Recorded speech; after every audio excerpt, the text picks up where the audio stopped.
The dramatic climax of a year in which Indonesia repudiated the communists and the one-man rule of Sukarno began the night of October 1st, 1966, a year to the day the communists tried to seize the country. Assembled was a special military tribunal. On trial was Dr. Subandrio, next to Sukarno the most powerful man in Indonesia. He was Deputy Prime Minister, Foreign Minister, head of the State Secret Police, boss of the anti-American state news agency. He was also President Sukarno's closest friend and confidant. His trial was particularly significant because it helped establish that Sukarno himself clearly had a role in the communist coup. It was Sukarno who protected Subandrio in the palace after the coup attempt. When students ransacked Subandrio's foreign office and discovered correspondence between him and Red China's foreign minister Chen Yi planning the coup, they stormed the palace, threatening to behead Subandrio. Only then was he imprisoned. The charges against him include treason and conspiracy. The evidence showed Subandrio helped the 3 million-strong Communist Party, its initials PKI, to plot and carry out the coup, including the mass murder of Indonesia's military high command.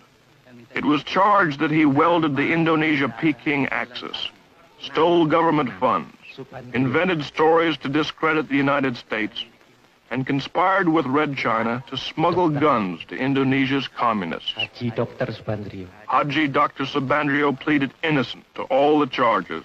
He was found guilty and sentenced to death.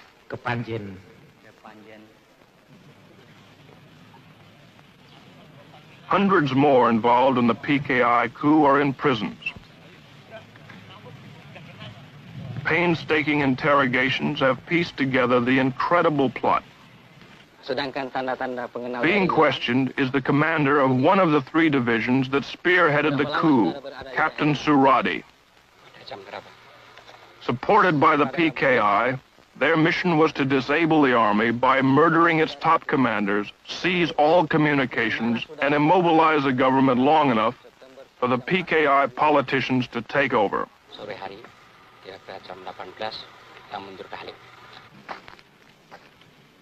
The cells on death row are filled with the plotters.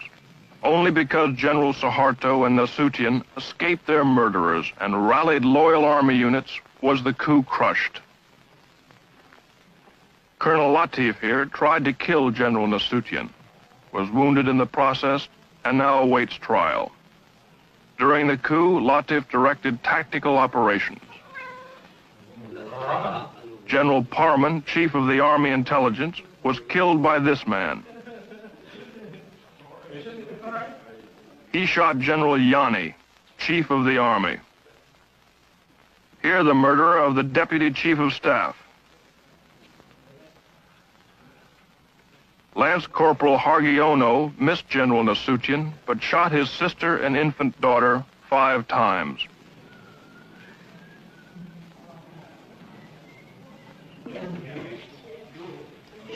Terror and bestiality was a calculated part of the PKI plan.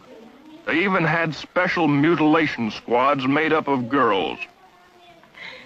The night of the coup, Enda here tortured Nasution's aide to death with a razor. They call it death of 1,000 cuts. Sex orgies went on before the torture ceremonies got underway. The girls claim they were promised $10 for the evening's work, but were never paid. The girls were instructed by a communist women's organization called Garwani. For 6 months before the coup, they were meticulously trained in the fine art of torture. They were even given 4 innocent human victims to practice on. The way it was planned, according to their confessions, was the night of the coup, the captured army generals would be brought to a farm near Jakarta called Lubang Boya, or the Alligator Hole. Here they were to be ritualistically tortured to death. As it worked out, 3 of the generals were dead on arrival. The remaining victims, to the delight of the huge communist throng, were slowly killed. Eventually, the mutilated bodies were dumped down a well. The spectacular atrocities were calculated to so terrorize Indonesia that there would be no resistance to the coup. it worked just the other way. When the hideousness of their crimes were made public, it triggered a national revulsion. This set off the equally brutal slaughter and arrest of 500,000 suspected communists from one end of Indonesia to the other. And the purge continues to this day. Dalam pelaksanaannya ya, supaya kalian bersembunyi. Itu aja. Dalam pelaksanaannya agak sembunyi, apabila mereka itu baru adakan, ini kan sudah ada kawan kita. What you see here is typical. Supported by the Army, high school and college student organizations seal off and search a Jakarta suburb for communists.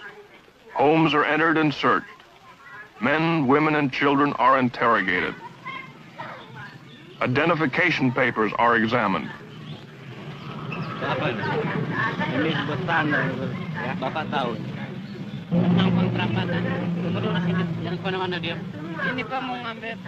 If the students or the soldiers don't like what they find or meet any resistance, summarily and without warrant or formal charge, they take the suspect into custody. On this day, more than 100 suspects like this man were hustled in.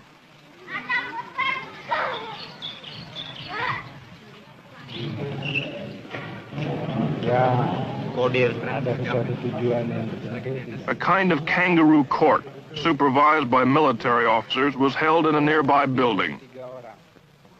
Here they somehow determined which suspects would be arrested.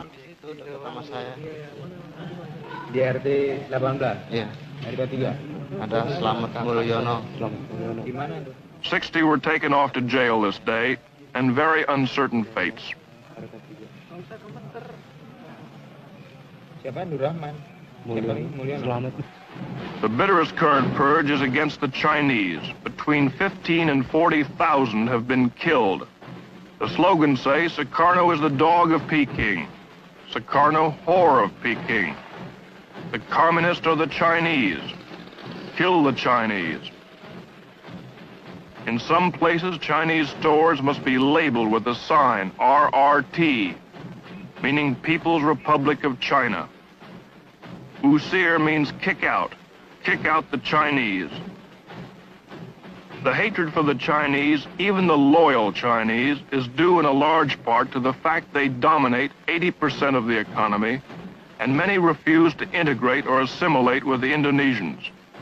About 600,000 remained citizens of Red China, and they did support the PKI.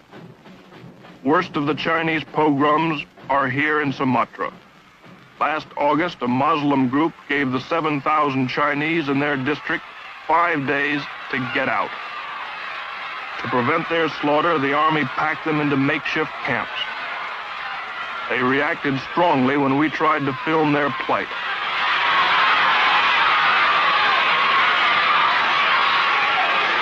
For 2 months, 1,600 men and women, children have crowded in here, waiting to return to Red China. As you can hear, they're not very friendly.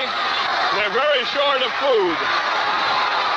Their cry, as you can hear, is Gang Yang America, Gang Yang Mia Cologne, which means crush America, crush the neocolonialists.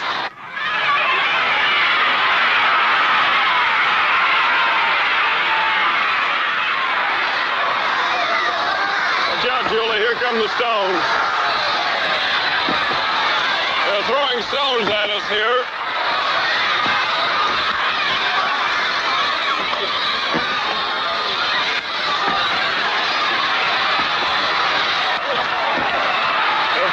Camps like this, a total of about 5,000 Chinese. They're waiting to be deported. Good, watch out. What was that now? The sentries are firing their rifles over the heads of these people to keep them suppressed. These people are beginning to get out of hand. They're firing submachine guns now into the air. Uh-oh, one soldier was just hit on the chin by a rock. Okay, Julie?